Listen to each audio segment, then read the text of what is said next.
नमस्कार दोस्तों, मैं हूं राम केवल सर और आप सबका अपने पैरामाउंट एकेडमी के यूट्यूब चैनल में हार्दिक स्वागत है। दोस्तों, आशा करता हूं कि आप लोग जहां कहीं भी होंगे सही सलामत से होंगे। आज के हम लोग इतिहास के इस चैप्टर में बौद्ध धर्म के बारे में अध्ययन करेंगे। बौद्ध धर्म से आप लोग बहुत सारी बातें जान चुके हैं, बहुत सारी चीज़ों को पढ़ लिए हैं। इसके पहले जो हम लोग पढ़े थे तो उसमें बौद्ध धर्म के बारे में महात्मा गौतम बुद्ध का एक सामान्य जीवन परिचय जो था उसको पढ़े थे। सामान्य जीवन परिचय के पढ़ने के बाद किस तरह से उनको ज्ञान की प्राप्ति हुई, कहाँ उनको ज्ञान की प्राप्ति हुई, उसके बाद उनके शिष्यों से संबंधित तथ्यों को पढ़े, उपदेश से संबंधित बातों को पढ़े कि किस भाषा में उपदेश दिए, कहाँ पहला उपदेश दिए, कहाँ अंतिम उपदेश दिए, सबसे अधिक उपदेश कहाँ दिए, इन सब चीज़ों को पढ़े। साथ ही साथ महात्मा बुद्ध के जीवन से संबंधित घटनाएं व उनके प्रतीक को पढ़े। महात्मा बुद्ध के जीवन से संबंधित घटनाएं व उनके अन्य नाम को पढ़े। इसके बाद बौद्ध धर्म के जो सिद्धांत में बौद्ध धर्म के त्रिरत्न को पढ़े। हम लोग त्रिरत्न हम लोग पढ़े थे बुद्ध, धम्म, संघ, और उसके बाद 4 आर्य सत्य पढ़े थे हम लोग कि बौद्ध धर्म में 4 आर्य सत्य है, वो कौन कौन से हैं। यहाँ से भी प्रश्न आ जाता है कि बौद्ध धर्म के 4 आर्य सत्य निम्न में से कौन नहीं है। तो उसमें हम पढ़े थे हम लोग कि दुख था, दुख प्रतिपदा था, दुख गामिनी था। मतलब इसका सीधे से अर्थों में इसका अर्थ लिया जाए तो पहला था कि दुख, दूसरा था दुख का कारण, तीसरा था उस कारण का निवारण, और चौथा था अष्टांगिक मार्ग। अर्थात वह अष्टांगिक मार्ग, वो 8 मार्ग जिन पर चल करके कोई भी व्यक्ति अपने जीवन में सभी प्रकार के दुखों को मतलब मुक्ति पा सकता है दुखों से। तो उसको पढ़े थे। तो वो अष्टांगिक मार्ग क्या है, इन्हीं को हम लोग आज चर्चा करेंगे कि बौद्ध धर्म में अष्टांगिक मार्ग है क्या। साथ ही साथ हम लोग 10 शील को पढ़ेंगे। तो अष्टांगिक मार्ग में देख लीजिए, अष्टांगिक मार्ग एक बार आप लोग बढ़िया से इसका स्क्रीनशॉट ले लीजिए ताकि आप लोगों को नोट्स बनाने में कोई दिक्कत न हो। तो अष्टांगिक मार्ग में पहला आप लोग देख रहे हैं सम्यक दृष्टि। सम्यक दृष्टि का अर्थ होता है वास्तविक स्वरूप का ध्यान करना, जो वास्तविक चीज है उसी का ध्यान करना, बेवजह की बातों में ध्यान न लगाना। नेक्स्ट है सम्यक संकल्प।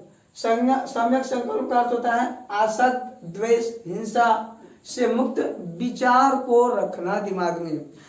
सम्यक संकल्प का मतलब होता है आसक्त न हो किसी के प्रति द्वेष न रहे मन में, हिंसा का भाव न रहे, इन सब चीजों का परित्याग करना, इन सब चीजों से मुक्त रहना ही सम्यक संकल्प के अंतर्गत आता है। नेक्स्ट है सम्यक वाक। वाक मतलब होता है वचन, अर्थात अप्रिय वचनों का परित्याग। अच्छे वचन, सम्यक वाक में अच्छे वचनों को बोलना, अप्रिय वचनों को त्याग करना। जैसे मान लीजिए हर एक आदमी के साथ यदि हम प्रेम से, मीठे से, सही से बात करेंगे तो वो खुश रहेंगे। अप्रिय वचन किसी को न बोलना, वही सम्यक वाक है। नेक्स्ट है सम्यक कर्मांत। सम्यक कर्मांत का मतलब होता है दान, दया, सत्य, अहिंसा जैसे सत्कर्मों का अनुसरण करना, उन कार्यों को करना, उन पर चलना, सदा सत्य बोलना चाहिए, दया का भाव रखना चाहिए, दान करना चाहिए, जो गरीब जो असहाय है उनको सहयोग करना चाहिए, परोपकार की भावना होना चाहिए मन में, अहिंसा, इन सब चीजों का अनुसरण करना ही सम्यक कर्मांत कहलाता है, उसके अंतर्गत आता है। नेक्स्ट है 5वां अष्टांगिक मार्ग है सम्यक आजीव या सम्यक आजीवन। अर्थात इसका मतलब होता है कि सदाचार के अनुसार जीवन व्यतीत करना। सदाचार मतलब होता है अच्छे आचरण, अच्छे आचार विचार व्यवहार अपने अंदर लाना और उस अनुसार जीवन को व्यतीत करना, ताकि किसी को अपने से मतलब हम लोगों से किसी दूसरे को कोई परेशानी न हो, वही सम्यक आजीव कहलाता है। और नेक्स्ट है सम्यक व्यायाम। छठा जो अष्टांगिक मार्ग है सम्यक व्यायाम। इसका मतलब है विवेकपूर्ण प्रयत्न करना, प्रयत्न करिए, लेकिन ऐसा प्रयत्न करिए जो विवेकपूर्ण हो, बुद्धिमत्तापूर्ण हो, सोच समझकर प्रयत्न करिए ताकि अपने जीवन रूपी सफर में सफल हो, सफलता मिले। और नेक्स्ट है सम्यक स्मृति। सम्यक स्मृति का मतलब होता है सच्ची धारणा रखना, सच्ची धारणा, सच्ची सोच रखना ही सम्यक स्मृति है। और लास्ट है सम्यक समाधि, जिसका अर्थ है मन की एकाग्रता। मन अर्थात चित्त, चित्त जो है, मन जो है उसको एकाग्र रखना, इधर उधर की बातों में न उलझाना, एक जगह कंसंट्रेशन बना करके रखना, मन को एकाग्र रखना, विचलित न होने देना ही सम्यक समाधि के अंतर्गत आता है। तो ये 8 मार्ग या अष्टांगिक मार्ग जो महात्मा बुद्ध ने बौद्ध धर्म में बताया है, इन अष्टांगिक मार्गों पर चल करके कोई भी व्यक्ति अपने जीवन में सभी प्रकार के दुखों से मुक्त हो सकता है, मुक्त हो जाता है। इसीलिए बौद्ध धर्म में इसका बहुत महत्व है। और 4 आर्य सत्य के अंतर्गत ये आता है कि इन दुखों के निवारण का एक मार्ग यही है, अष्टांगिक मार्ग, जिसको हम लोग पढ़े। नेक्स्ट हम लोग देखेंगे 10 शील। बौद्ध धर्म में 10 शील कौन कौन से हैं? 10 शील का अर्थ होता है वो 10 नियम जिसने महात्मा गौतम बुद्ध जी ने बौद्ध धर्म में रहने वाले लोगों के लिए बनाया था। आप लोगों को एक चीज और पता होनी चाहिए कि 10 शील में जो पहले 5 जो शील या पहले 5 जो नियम है और फिर अंतिम के 5 नियम, तो पहले 5 जो नियम थे केवल उपासक के लिए थे, उपासक या फिर उपासिका, उपासक या उपासिका। और अंतिम के जो पहले 5 प्लस अंतिम 5, ये दोनों अर्थात 10 जो था वह भिक्षु और भिक्षुणियों के लिए था, भिक्षु और भिक्षुणी या भिक्षुणियों के लिए था। तो अब ये उपासक उपासिका क्या है, भिक्षु भिक्षुणी क्या है, इसको थोड़ा सा देख लीजिए आप लोग। तो बौद्ध धर्म में रहने वाले लोगों के लिए महात्मा गौतम बुद्ध जी ने 2 कैटेगरी में डिवाइड किया था। महात्मा गौतम बुद्ध जी ने बौद्ध संघ में जो लोग रहते थे, बौद्ध धर्म का जो संघ था, जो मठ था, उसमें रहने वाले लोगों को, या फिर यूं कहिए बौद्ध धर्म को मानने वाले लोगों को, बौद्ध धर्म को मानने वाले लोगों को 2 भागों में डिवाइड किया गया था। पहला कहलाता था उपासक और दूसरा कहलाता था भिक्षु। अब पुरुष जो होता था उपासक कहलाता था, जो महिला होती थी उपासिका कहलाती थी। इसी तरह यहाँ भिक्षु जो था पुरुष होता था, जो महिला होती थी वो भिक्षुणी कहलाती थी। अब इन दोनों में अंतर क्या है?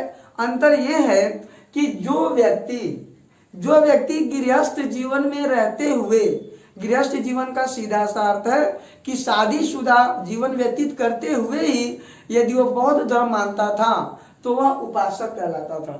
ध्यान से सुनिएगा, जो व्यक्ति शादीशुदा जीवन व्यतीत करते हुए अर्थात गृहस्थ आश्रम में रहते हुए बौद्ध धर्म को स्वीकार किया, बौद्ध धर्म के मार्ग को अपनाया, उस धर्म का अनुकरण किया, तो वह उपासक कहलाता था और वो महिला जो होती थी उपासिका कहलाती थी।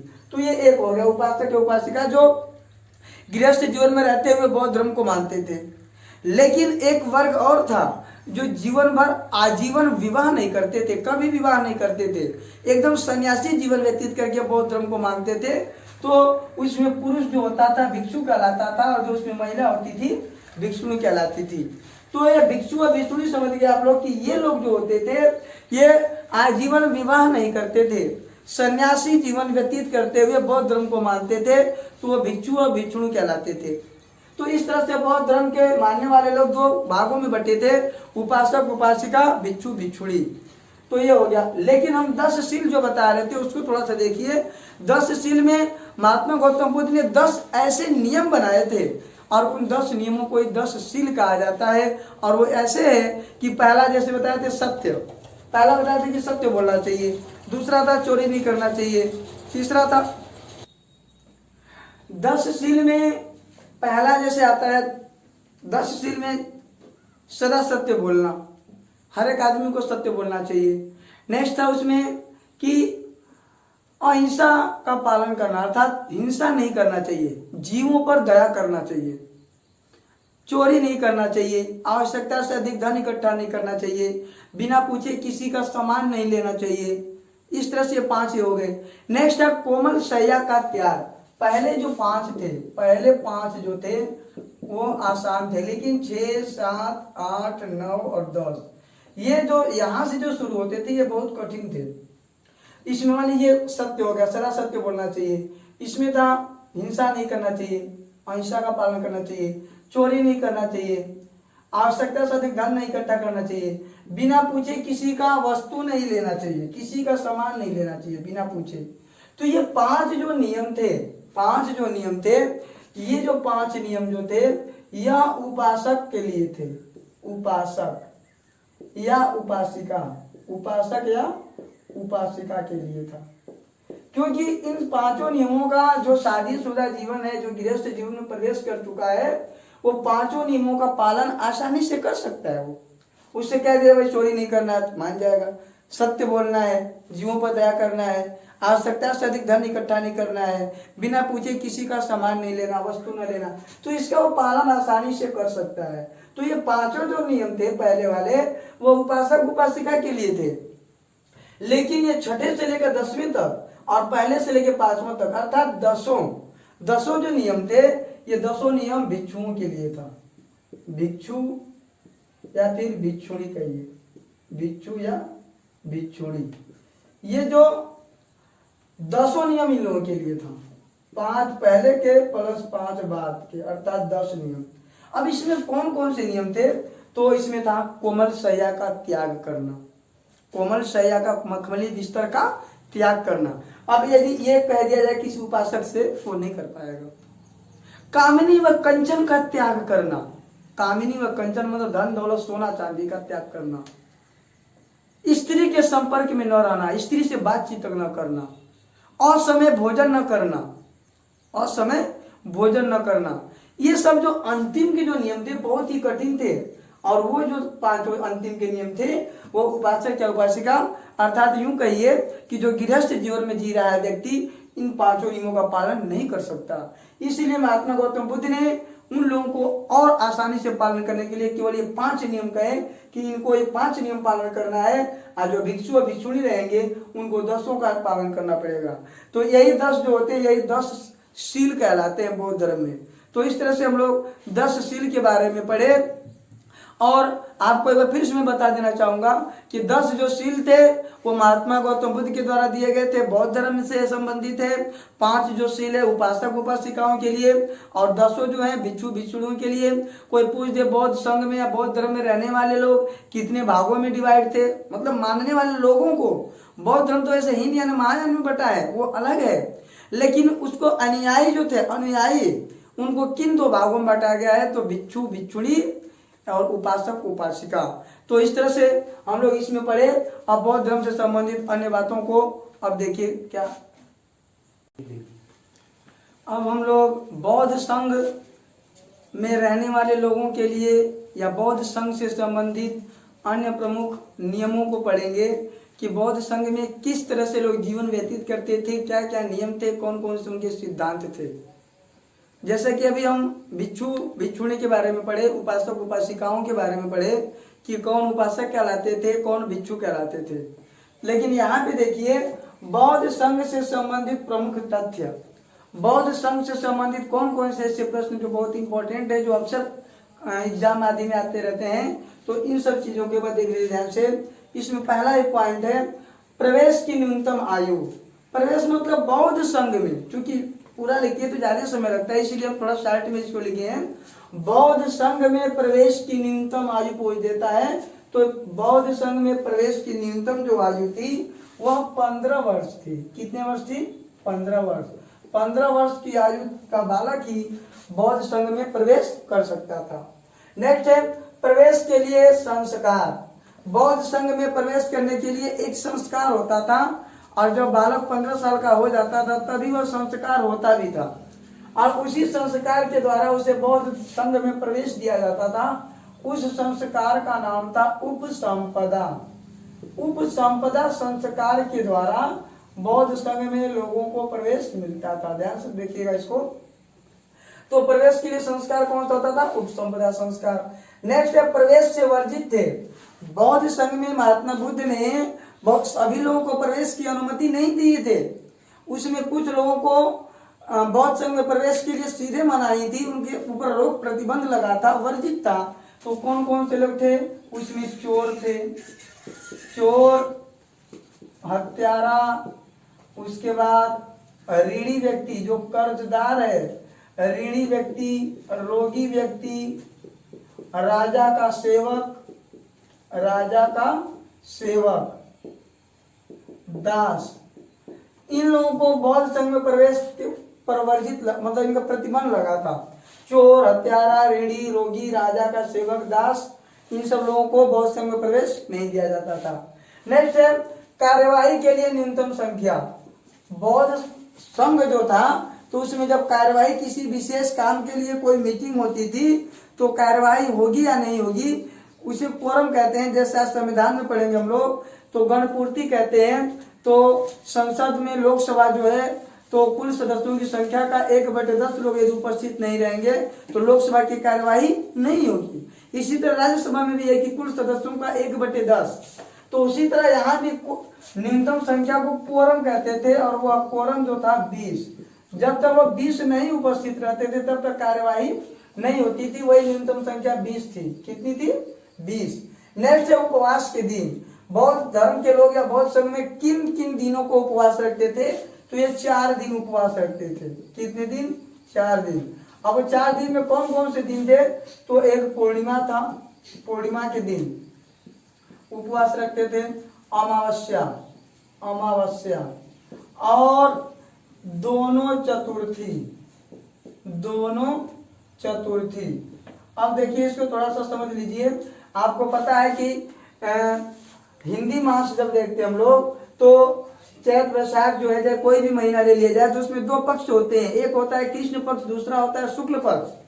तो कृष्ण पक्ष का जो अंतिम दिन होता है वह अमावस्या होता है और शुक्ल पक्ष का जो अंतिम दिन होता है वो पूर्णिमा होता है। तो शुक्ल पक्ष के अंतिम दिन अर्थात पूर्णिमा को और कृष्ण पक्ष के अंतिम दिन अर्थात अमावस्या को ये लोग व्रत रखते थे। और दोनों पक्षों में जो चतुर्थी था, चतुर्थी वाला चौथा दिन, इन दोनों दिनों को भी व्रत रखते थे। तो 4 दिन ये लोग व्रत रखते थे, ध्यान दीजिएगा। नेक्स्ट है सबसे पवित्र त्योहार। तो इन लोगों का सबसे पवित्र जो त्योहार था बुद्ध पूर्णिमा। क्या था?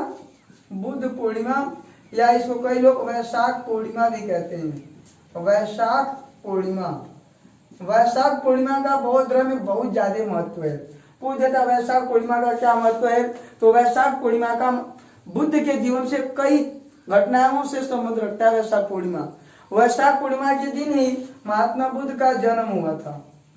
वैशाख पूर्णिमा के दिन ही महात्मा बुद्ध की मृत्यु भी हुई थी। मृत्यु कहिए या महापरिनिर्वाण भी कह सकते हैं, महापरिनिर्वाण।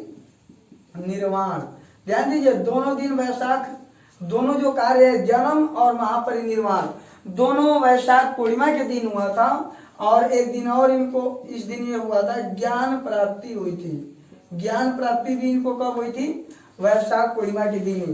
तो ये 3 चीज है, 3 चीज बहुत ही आसानी से याद होगा। इसी दिन आए, इसी दिन गए, इसी दिन इस धरती पे आए और इसी दिन इस धरती से गए, महापरिनिर्वाण हुआ और इसी दिन इनको ज्ञान की प्राप्ति हुई।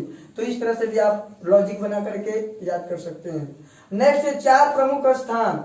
बौद्ध धर्म में 4 प्रमुख स्थान कौन कौन से हैं? तो उसमें पहला आता है लुम्बिनी, क्रम से लुम्बिनी, जन्म इनका हुआ था। उसके बाद जहाँ ज्ञान मिला था बोध गया, ये दूसरा इनका प्रमुख स्थान है।